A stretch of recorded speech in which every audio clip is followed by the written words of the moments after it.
Alın bakalım.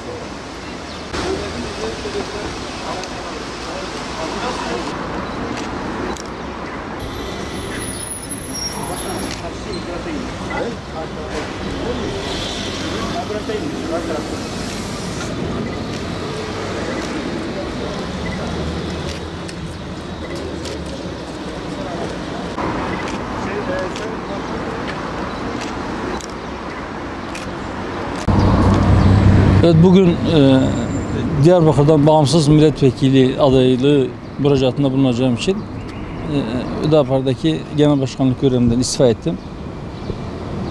2013 yılının 30 Haziran'dan beri yürüttüğüm genel başkanlık görevini bıraktım. Projetimi çıkardım şimdilik.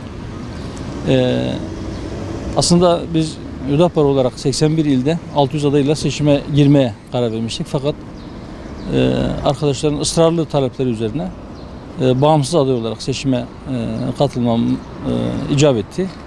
Biz de bugün başvurumuzu yapmış olduk. Hayırlı vesile olsun diyorum.